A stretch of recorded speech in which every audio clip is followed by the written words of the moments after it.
Hello, welcome to the Boss It podcast with Mark Edwards and Michael Humblett. This podcast is released every week and is an over-the-shoulder look of a frank and candid discussion between two experienced software executives, providing you with useful tips, techniques, and the latest concepts to help you grow your software business in the fast-paced digital age. So let's get into it. Here is Mark Edwards and Michael Humblett.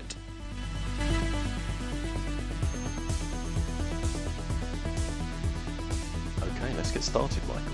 It's the Boss It podcast. How are you?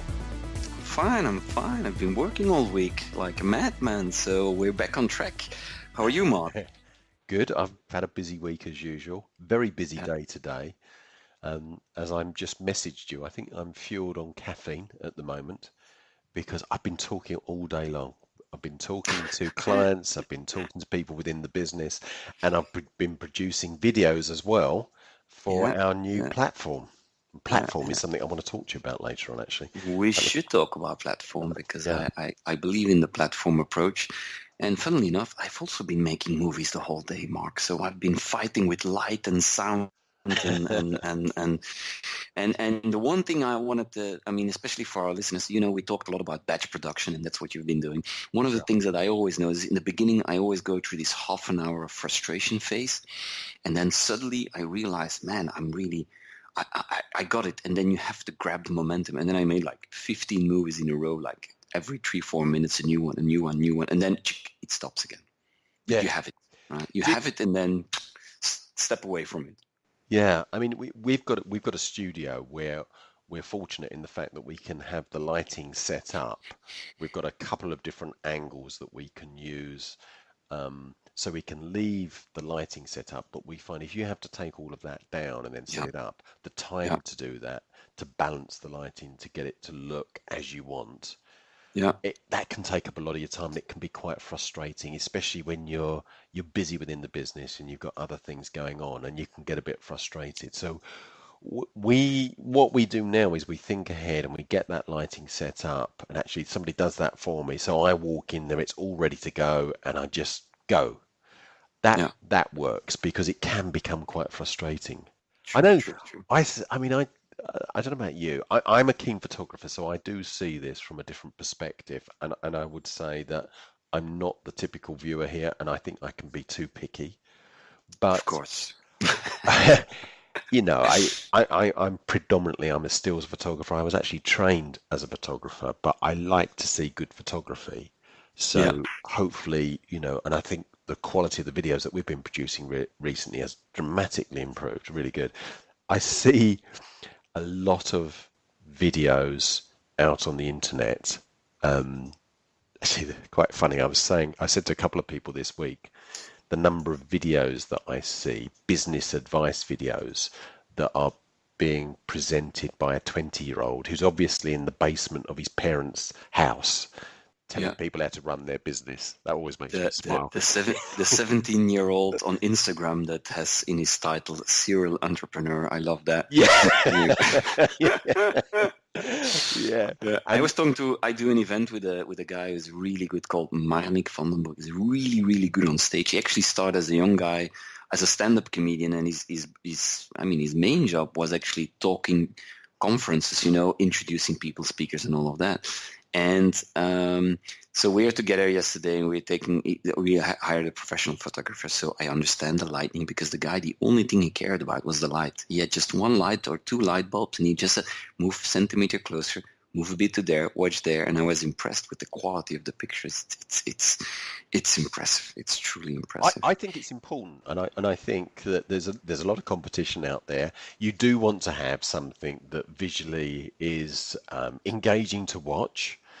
I also think, and while you were away, I said that we did the interview with David Shieldhouse, and he was talking about software salespeople.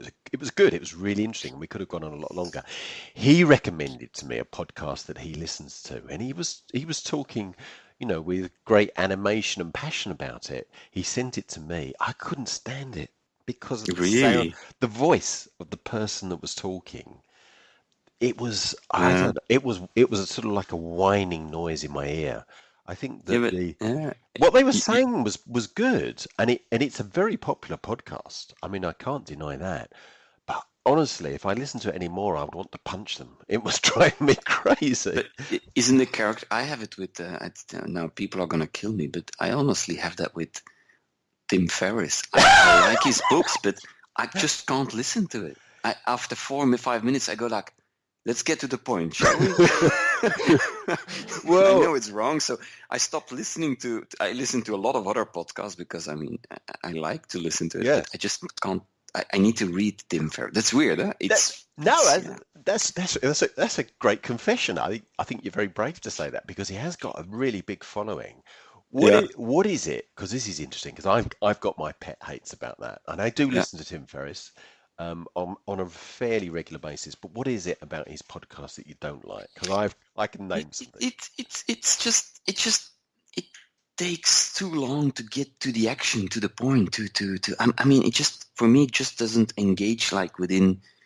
I need to be very quickly engaged in getting to the point, and I need the action, and I need like it's sometimes a bit too. And I used to come from a big philosophy background, but then I left the metaphysics and went down to maybe too pragmatic, right? I don't know. I just got to like, yeah, I get it. Come on, move it. You're absolutely right. It's that intro, and it's Yep. because he's obviously sponsored, and he's got a number of people that sponsor the podcast, and he does this big advert at the front. And I must admit, I am a bit impatient. I want him to get to the meat of it, and I want him to get straight into it. Yeah. Um, Yeah. and also, sometimes the way that he speaks, he's got a certain intonation with his voice, and he does it in the same way. And after a while, that can become a bit irritating. But it's not too bad. It's not definitely not as bad as this one that David recommended to me. I won't announce who it is on this podcast, or perhaps I'll tell you later. But it's quite a well-known one, and it could be just me. I mean, I think It must be you, Mark. There is no it's doubt definitely it's you. yeah, that's right. Millions So of what people couldn't be wrong. you said something in the beginning, platforms. I'm wondering what do you mean? Yes. One of the areas I've been looking at over the last few weeks, and I've got a client who we're looking at how they move forward. We think they're very much in a hot sector. They've got some great technology. We're bringing in, a number of the other important elements that we see that can really put them in a position for fast growth.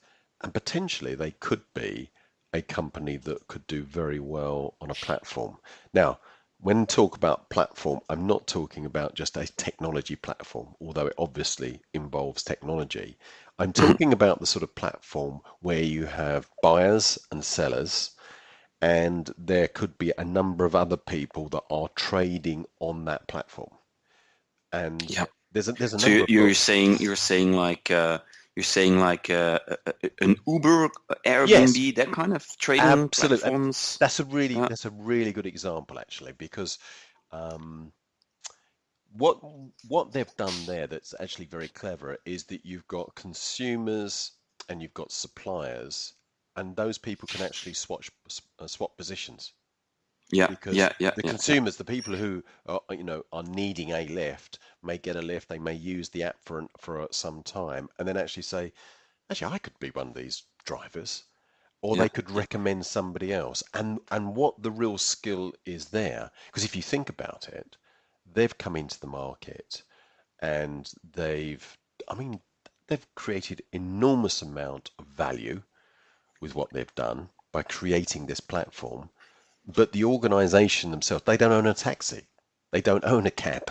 It's a bit like yeah. Airbnb. That's the scary part with Uber. Right? They don't own anything actually. What they're good at is maintaining this business ecosystem of trading. And you do have to maintain that balance. I've been thinking about this. What is the skill? Because there's lots of organizations that have tried to do this, but when you're looking at those that have been successful, because as you know, we've been doing some research, not just me, but within Boss Equity, we've been doing research for the last 18 months, looking at the fastest growing software tech businesses and sort of separately the really big unicorn companies. And when you're looking at those unicorns, you're noticing that a number of these are using platforms. The Yeah, other example is Airbnb. I mean, of I think course. the story Uh, behind them was it was a couple of guys that there was a conference in their area and they were broke and they needed a way to raise some money, and they thought if we supplied some blow up mattresses, we could hire out one of the rooms. Then this idea escalated from there, and now they are beating. They've got a business that's more valuable than hotel chains that have been around for decades, and they don't own a hotel. They don't own the property. I agree. There is one, because I help a lot of startups and scale-ups in this model. There is a lot of risk also, because it's a two-sided model. So you're actually betting on the two. I mean, it's not betting. You have to fight on the two sides. So the one thing that all of them kind of needed, either they have this very quick viral approach, which is becoming more and more difficult because, I mean, every niche, every hole there is a software for. On the other hand, you'll need a lot of cash to support the whole marketing, because it's a fundamentally marketing-driven and then a user interface kind of approach. Huh? If you think about it, it's the most friendly user interface that's so easy on the onboarding that's going to win. And then it's scale. Yeah, I mean, I think any organization that grows at the rate that we've seen some of these companies grow at, it's obviously going to be easier if they've got investment. I mean, I'm not against investment per se. When you look at the unicorn companies, there are unicorn companies that haven't taken any investment. No, there are some really good examples. True. But obviously, it's like anything. If you're going into battle and you've got more firepower, you increase your chances. There are also examples of companies that had a good idea. There was a lot of enthusiasm and passion. People threw in hundreds of millions and they've blown it all. Yeah. So it's no guarantee. But just talking about this idea of creating a platform where there can be a number of people trading, and it's creating a business ecosystem, and the skill is making sure that environment thrives. And as you say, it is two-sided. It's probably even more than two-sided, because I can think that if you've got a company that has software and you have consumers, you could also have, for instance, consultants. You could have systems integrators who could be applying that software. There could also be, for some types of software, for instance, the consumers that have created IP around process that could be resold. So it becomes quite an interesting model of buying and selling. True. Yeah. It's trading almost. Huh? Yeah, absolutely. Yeah, I have a bad example actually. I'm thinking about it. There was a company in Belgium that specialized, called Flavor, and they specialized in, the idea was simple. You are cooking at home, and we always make too much. And then basically you could post online, guys, I made 3 plates too much. You can come and get them you could name an amount. And they had lots and lots of people subscribing that have extra food. Yes. But they didn't have people that wanted the food. That was intriguing. So they went bust actually. That's the thing. It's the balance, isn't it? Yeah, it's a very difficult one. Yeah. Yeah. They've focused on the people that have got the surplus. Yeah. They weren't able to attract the people that would be the consumers. And that's the key to it. And I think that's where it really works. And it's like any environment, you have to have the balance. Even in the wild, isn't it? You've got the hunters and you've got the hunted, and you need to have the balance. And you've got plant life. It's all an ecosystem that needs to keep within balance. But those organisations that seem to do it well, the explosion of valuation and what they're able to do, they change the way people live. Mm-hmm. I mean, absolutely. Look at Uber. I mean, it really has changed how people act and react. And I mean, I get to London. I'll give you a nice example. I get to London, I take the Eurostar, I arrive, there is a massive queue for the black cabs. I don't know how you guys call it, these black cabs. Yep, black cabs. And I can just pass the queue, type in on the mobile phone, I know which driver picks me up. It's almost, at least only 60% of the price, and I do not have the hassle of the cash and banking cards. Yes. It's crazy. It's just a seamless experience. It's impressive the first time. But Peter, the guy who did all the movies, I took him to London. He never experienced an Uber, and he was like flabbergasted. He told me all the time, Michael, why don't we have that in Belgium? I said the state is trying to govern and to regulate, which is another problem for these platforms. But they can't. Eventually, they'll have to. You can't a taxi lobby. And then the Belgium taxi lobby, what they do is they block the road for 2 days to protest against an Uber. And everybody in the country thought, you know what, guys, you just killed yourself because you make everybody upset. Yes. It's crazy. Right. And how long are they going to blockade? And as soon as they let the blockade up, the business will start flowing again. You can't get in the way there. London had a ban on Uber. I think that's been lifted now. There were some issues around security, but... Yes. And you know what? There's one issue I can imagine that's real. When you have some security issues, you always have that with new stuff. The other one is, of course, taxes and control. Because it goes over a platform, and who's going to pay taxes, who's working where. It's changing the fundamental fabric of how people bill, right? And that is where things get very tricky and nasty after a while. But that's not our problem, Mark. I'm happy it's not our problem. No. I just think, another platform which has been a phenomenal success is YouTube. I wanted to say, absolutely. Think of the effect that's had upon people across the world. Yeah. YouTube, I think, is the second most popular search engine behind Google. Absolutely. And it's pretty close. Yeah. But the information and the number of videos that are laid down, and now you've got consumers who become producers. They're supplying the information that goes on to YouTube. But most kids that I meet want to be a YouTube star. Yeah.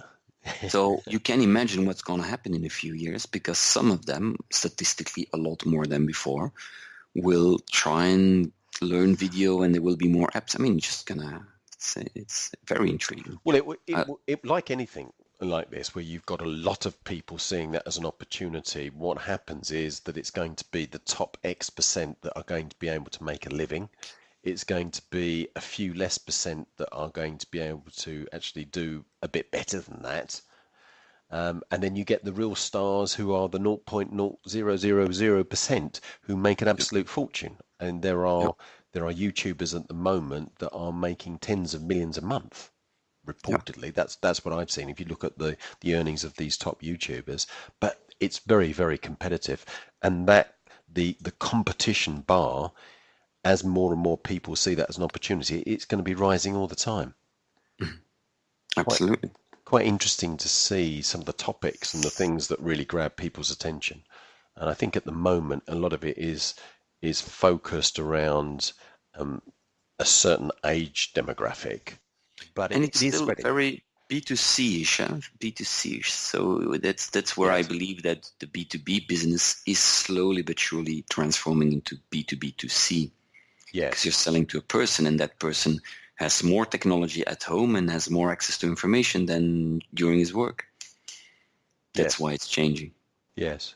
I think that the quality of the information, first of all, there's a couple of issues, I think, for a lot of business owners, and this is something that we see quite often, is that there's no control over the information and the volume. So first of all, there's so much information out there. If you go and do a search on YouTube and you're looking for something specific, so much information will be thrown at you.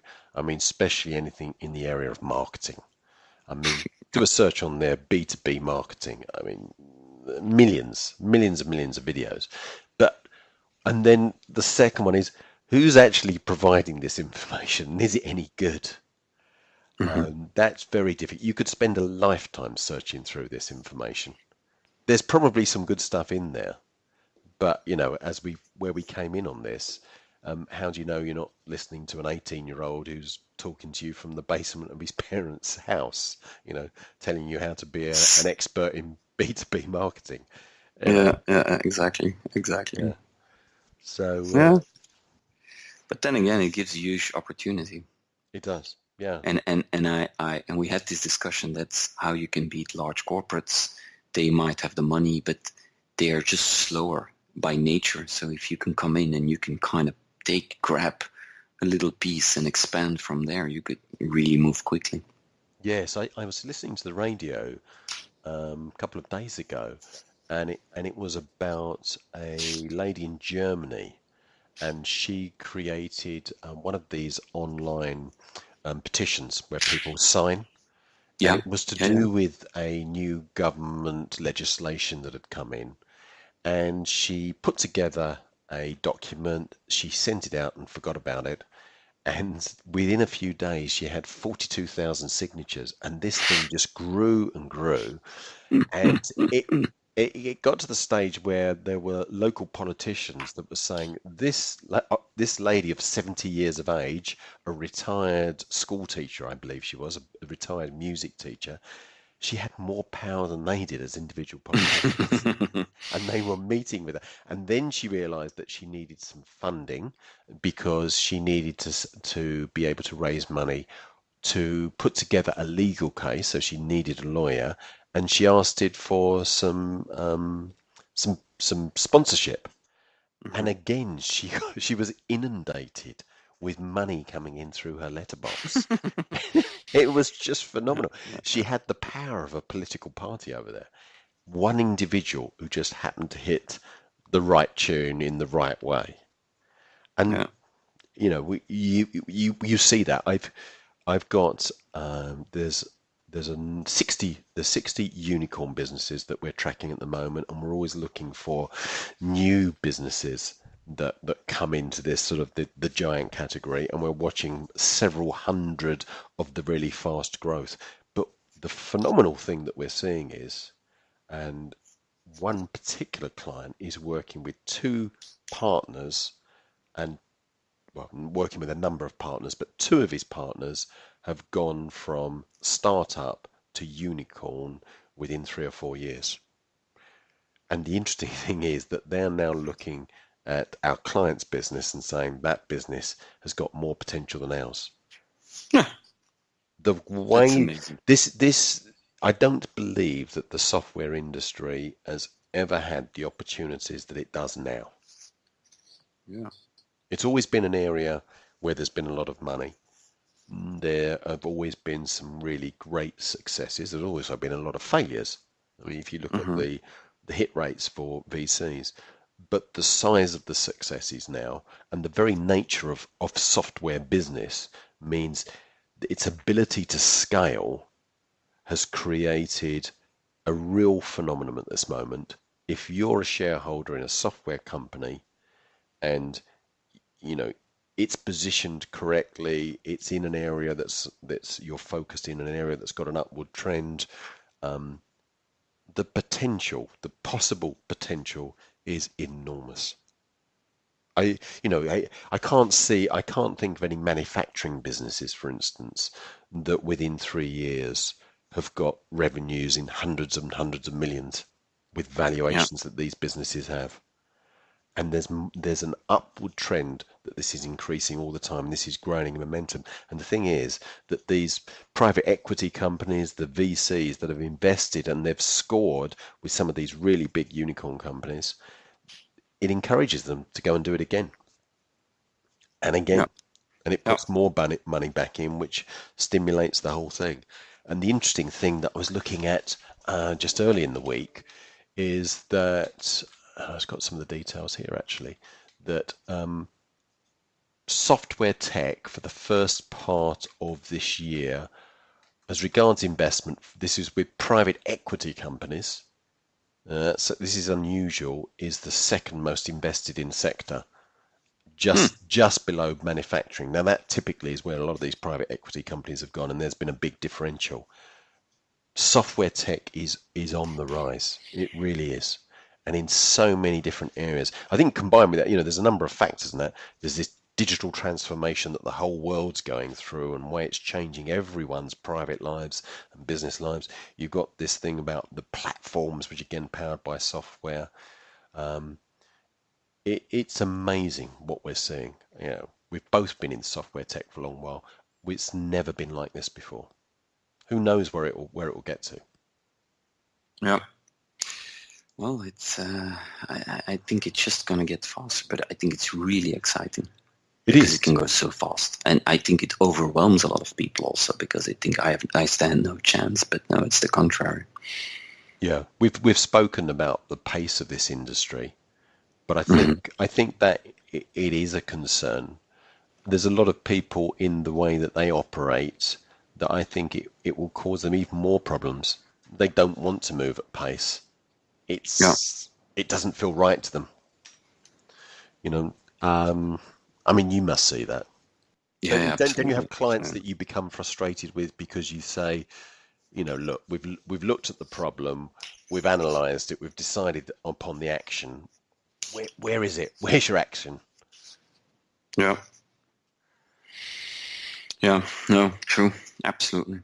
I'm always saying, keep it simple, get it done, because Keep production high. you have to, and I think also you learn a lot by you know that idea about fire, re-aim, fire again, re-aim. You learn by doing, don't you? Yeah. Yeah. Absolutely. Absolutely. So what have you been doing this week? Well, Any new insights from your side? well, I spent a lot of time with sales teams where you had passive sales teams, let's call it like that, and one where you had really bad behavior of sales guys. They've been there for a while and they know how to do it, but they basically not doing anything, right? And then they never had a manager that really, how to say, slapped them on the fingers, if you say it nicely. So I'm sitting there watching these guys, and I said to one, I said, you should be ashamed. Really? So it's a tough one. Huh? You have to turn something around, and then they. I mean, first you need to stir it up. You have to find the fine balance between shaking them but not killing them, because then it's not efficient. So it's been a tough one, right? It's tough conversations. When you get home, you're like, oh man. When I've Yeah. seen that, when I've seen salespeople, or even where it affects sales teams where they're being very passive, one of the things that I've noticed is that they rationalize that behavior to themselves. Have you Yeah. seen that? Exactly. And the way I do it, I approach them very factual and very black and white. And I ask them in the beginning, especially, what do you think? And it's like sometimes it's like nobody challenged them, or they could get away with it. And yeah, it's so I reverted to top trees. What you're gonna do? Let me see that, because that's the problem with sales. It's not that you can fix those numbers in a week or two.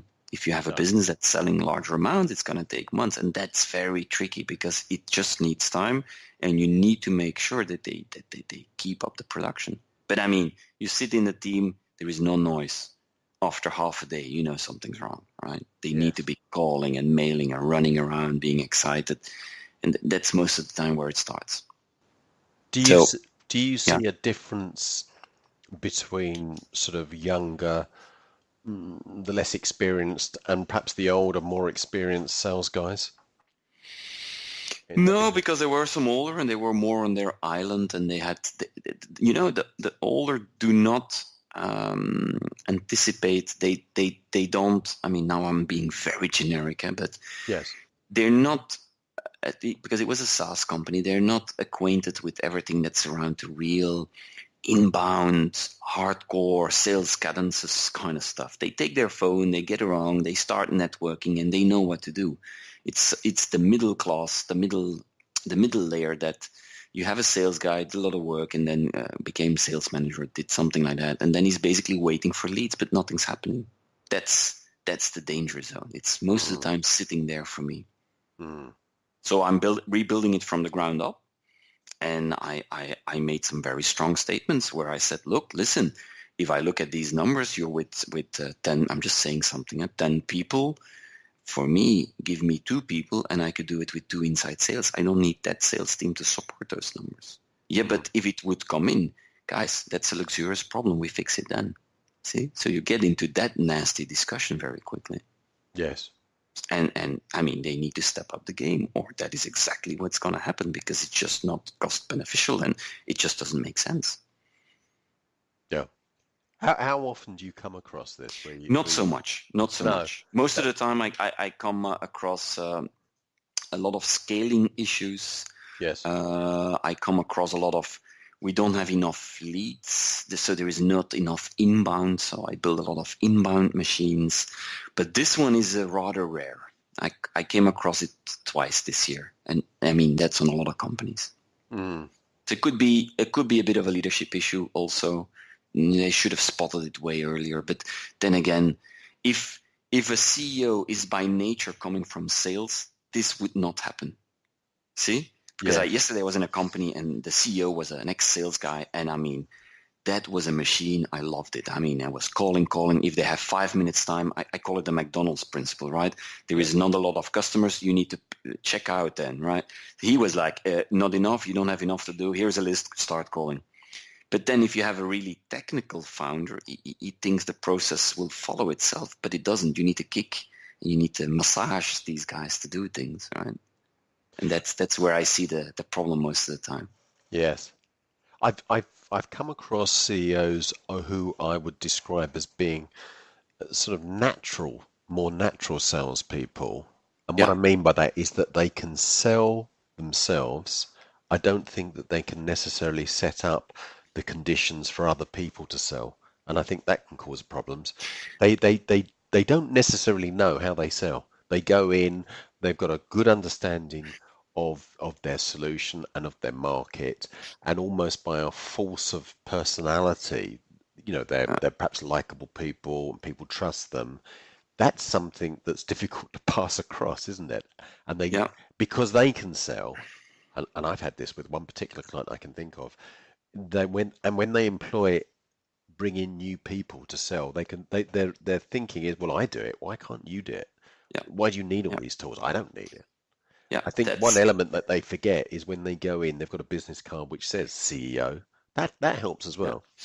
That's exactly where the true scale is if you can make that transition. But it comes down to product. It comes down to sales narrative, and it comes down to product.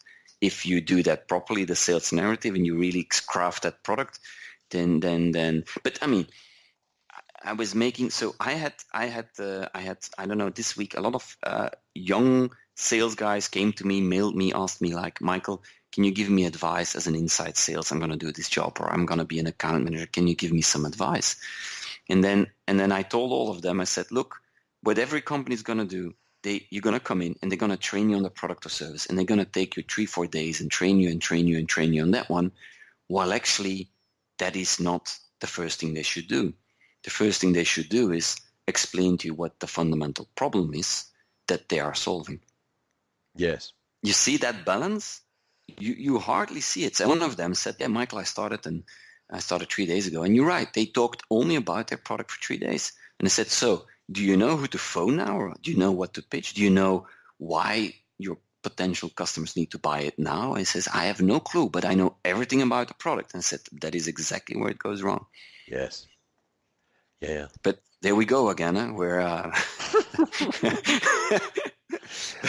but that is a fundamental. So I explain this to these guys, and then they tell it to their boss, and then their boss get angry and says, what do you know about it? I've been in sales for 12 years. And Michael told me. Then you can get up the argument with them. Yeah. I got an update from last week. You mentioned, I think you had somebody who came to you and said that in our podcast we hadn't put the links in of the books that we've recommended. We've got somebody doing that now. Not only will they be doing it for all of the future podcasts, but they're going back through all of our past podcasts and they're putting in the titles and the titles. We haven't recommended a book, so I'm going to recommend a book now, just so that we can test it to see if it works. And it's called High Performance Habits by Brendan Burchard. And is it the one about the 7 high performance, or it's just high performance habits? Because there are a few books with that title. High Performance Habits. It was a New York Times bestseller. It's a good book, actually. It's got some really interesting things. Some of the things that we've spoken about. in the past about focusing on that one thing and seeking clarity. But really interesting. And it's also about, energy, which I think is something that we've spoken about. You've got to have energy. There's Yeah, no good knowing what you need to do, but just not having the energy to do it. So it's a good read, and I think it's worthwhile. It's subtitled How Extraordinary People Become That Way. But it's High cool. Performance Habits, Brendan Burchard. And we will have a link for this in our notes. So because I have a pile of books on my desk. You're going crazy Other now. one- You're getting carried Other away. one I haven't done. I've been looking for a long time after like a time management book, a good one. Oh, okay. And a few years ago, I read a good one, and it's written by Peter Bregman, and it's called 18 Minutes. And the subtitle is Find Your Focus, Master Distraction, and Get the Right Things Done. It's the only one, because I read tons of them, it's the Yes. only one that sticked. That sounds good.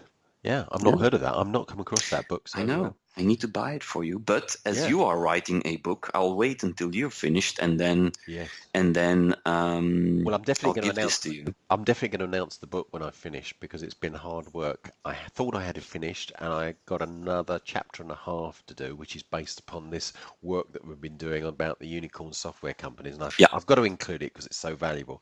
So it's delayed things, but I'm going to get it done. We discussed yesterday. I'm hoping to get it published by November.